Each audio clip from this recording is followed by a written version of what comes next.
realized that we've been throwing all these South Africa videos at you, but that we never really told you about our actual plan. So here's the idea.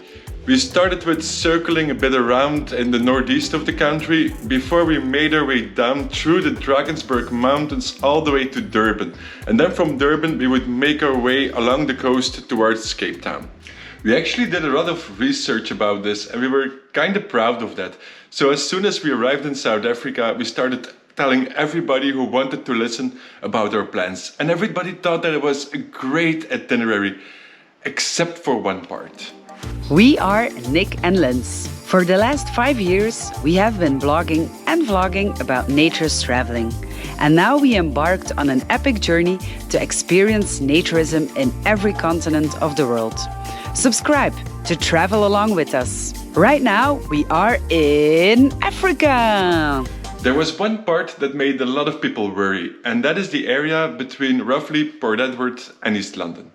This area used to be known as the Transkei, but now it's mostly called the Wild Coast. And we heard all these stories about robberies, about huge potholes, about animals in the road, and about lots of other things that could turn our trip into a total disaster. We would have to drive straight through Mthatha, which is one of South Africa's most dangerous cities. And this area over here is nicknamed the Highway to Hell, for reasons that we probably better not know. In fact, some people advised us to take a huge detour around Lesotho so we could actually avoid this area altogether. We really didn't know what to do, but then something interesting started to happen. The further we traveled south, the more we started hearing positive stories about the Wild Coast, about magnificent nature and friendly people and the road less traveled. So eventually, we decided to give it a go. Are you ready to go to Transkei? I'm ready!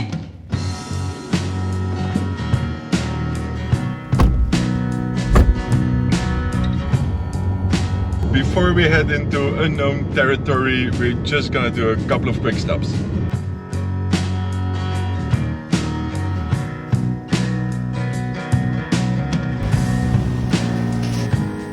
Alright, we are ready to go. For the first part of the route, the part that we're gonna do today, we're going to try to take an alternative road to the Highway to Hell. It's about 200 kilometers and the GPS says that it's gonna take more than 4 hours. So I'm not expecting much from this road, but at least it may not take us to hell.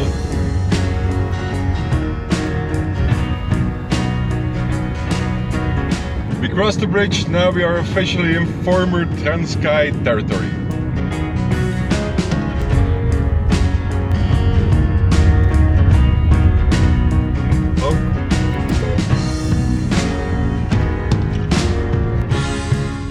This is probably one of the most dangerous parts of this road. Cattle is just running around freely and sometimes they can come straight from behind the bush.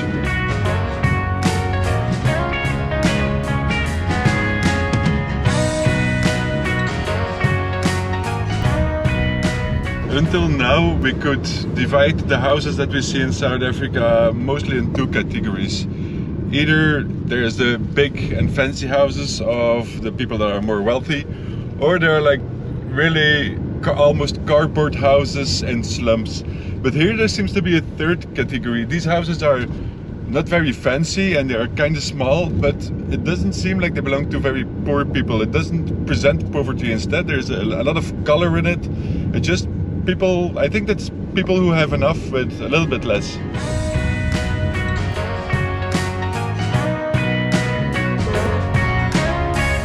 Our destination for today is Port St. John's, a small town at the coast. And we're almost there, and I think that this road wasn't all too bad. But I'm not the right person to judge, so what do you think? It's not too bad, but you have to be very, very careful. And I'm gonna be, see, also for these guys that are passing by, like driving like crazy. But I'm gonna be happy that if we reach our destinations, because my hands are very clamped of holding my steering wheel and be focused all the time. Oh, there goes another one. Hey! Yeah, there's quite some speeding traffic. There are quite some potholes. There are animals on the road. There are speed bumps that are very difficult to recognize. And the traffic jam we had in Flagstaff was also quite annoying. But other than that, we had some amazing views. It's like lots of people on the street. There's a lot of things going on, which is really nice.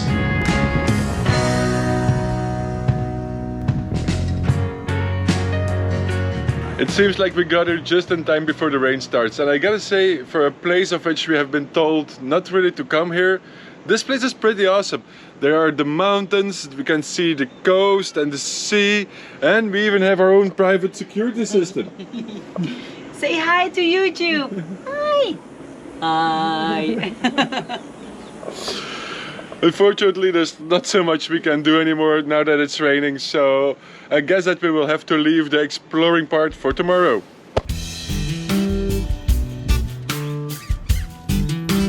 This is where we are staying. It's a wooden cabin inside of a backpacker lodge. And backpacker lodges are quite famous here in South Africa. You can find them all over the country. And they are like regular lodges, but a little bit more basic. And they have the typical atmosphere that you normally find in hostels in any other place of the world.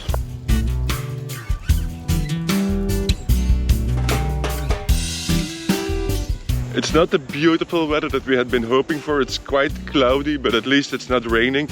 And it's pretty warm, so maybe it's for the better that if we want to explore the area, that we have a little bit of shade, a little bit of clouds.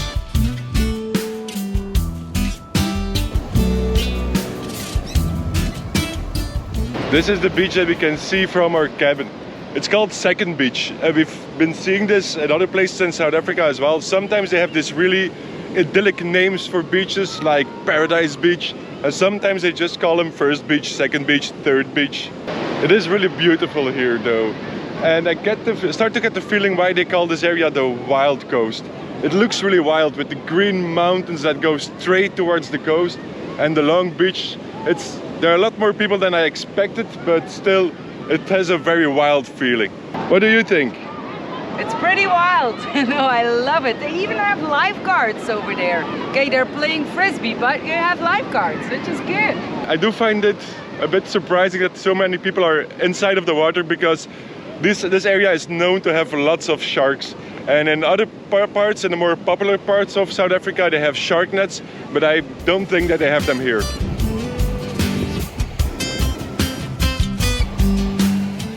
Map says that we have two options. Either we go that direction to a viewpoint, or we go in that direction towards Third Beach. Which one do we take?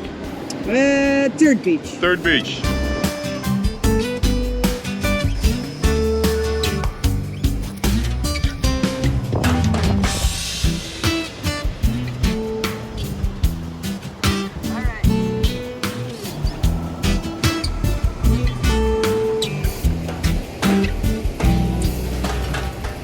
The guy just told us that apparently there's an easier road with less climbing, but why do easy when hard is also an option?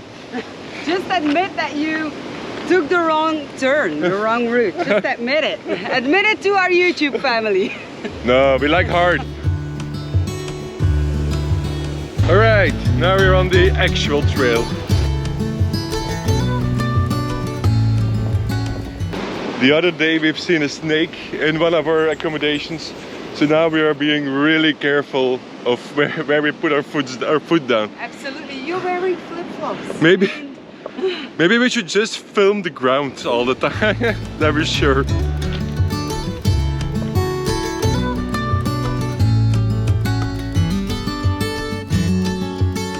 Third Beach.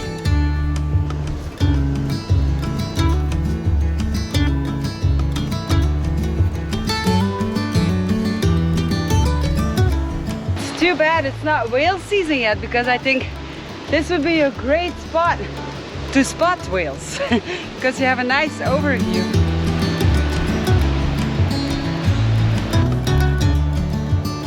It's typical for the wild coast that cattle can just wander around freely, that they are not behind fences, and cattle tends to take this pretty seriously. It's a bull. One is a bull, and it doesn't seem to be very happy with our presence, so we're just gonna wait a little bit and let him get used to our presence here. Okay, he just laid down. He's comfortable with us. He doesn't care at all.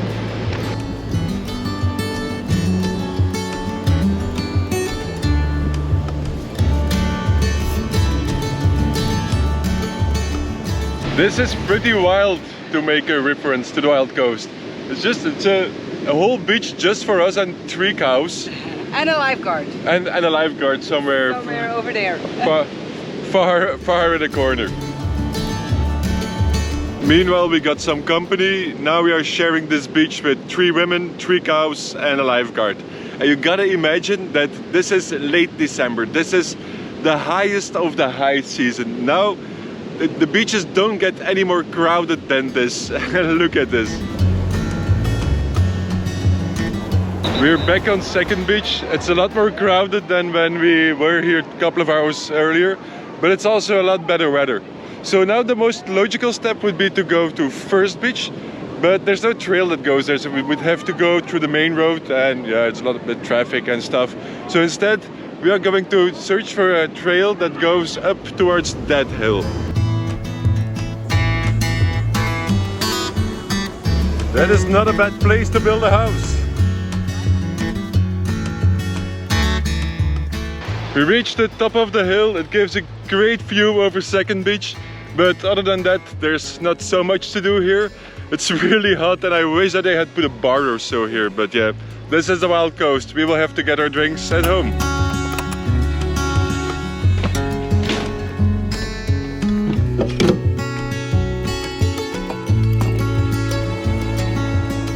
We had fresh ocean air, we had some sunshine, we had exercise, we had some alcohol. So what else do we need?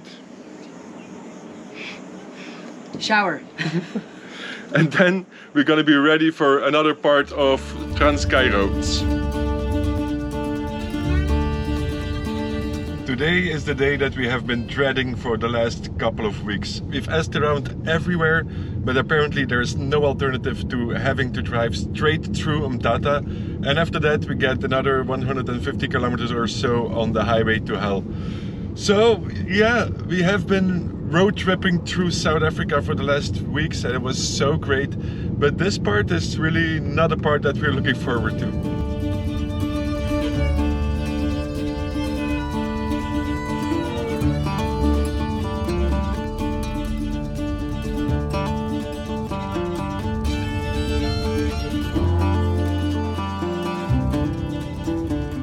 We didn't film crossing through Umtata because it didn't feel like a very good idea to have a camera in eyesight in a city that is known for robberies and for carjackings.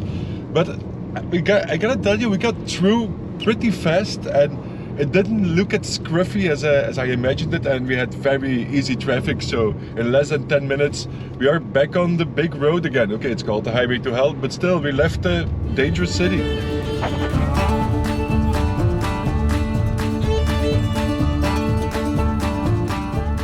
Give you a little bit of background about what is going on here in the area.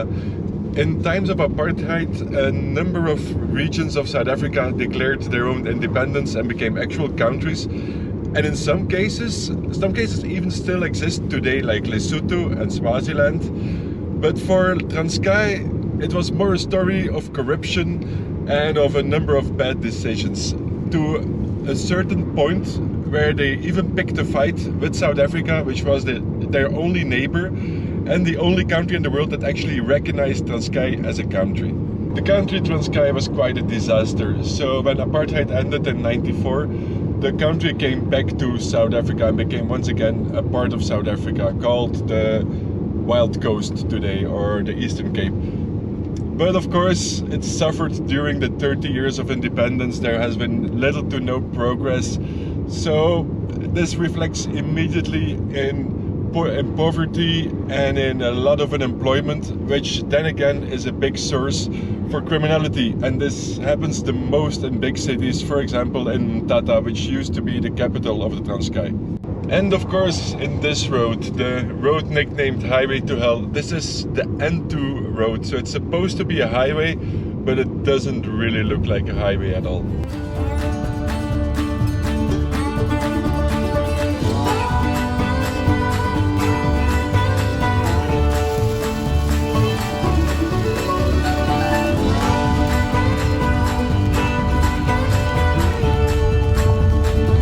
We are officially off the N2 And it didn't take us to hell. It took us to Chintzar, almost.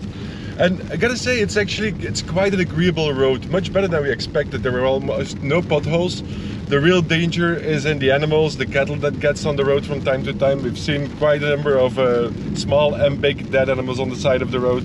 And then the rainstorm, that was just a very annoying pity It was an extra bonus on our drive. to make it even a little bit more Yes, challenging. Wild.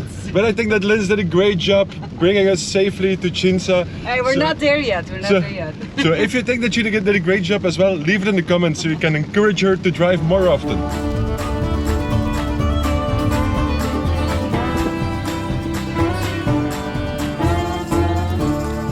It looks like we could have an amazing ocean view, but unfortunately not right now. Hopefully later. The weather today looks kinda similar as it did yesterday, but at least it's not raining. And I can actually see the ocean pretty well from here. I'm not really sure if you can see it too on video, so maybe we should get a little bit closer. This town is called Chintzar Kinsara. I've heard different pronunciations. I read in a Lonely Planet of 2016 that this was like a hippie vibe, surfing vibe village.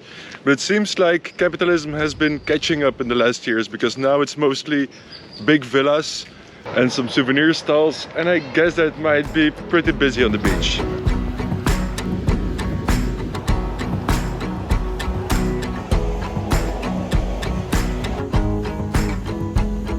This is still the Wild Coast, and the Endless Beach is absolutely magnificent. But the difference with our previous stop, it couldn't be more different. Like Port St. John's was much more laid back, bohemian, while this place is more like a wealthy white family destination. And honestly, if we had known this from before, we would probably have stayed a lot longer in Port St. John's.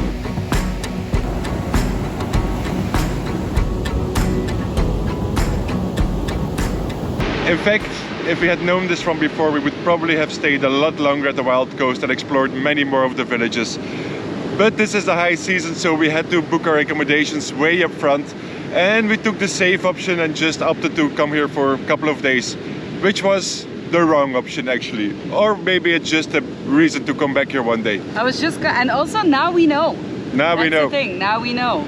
And of course our trip has to continue because we have to make it to Cape Town eventually. So if you don't want to miss that, subscribe to our channel, put on your notifications, and if you like this video, please give us a big fat thumbs up, and we see you in our next video. bye.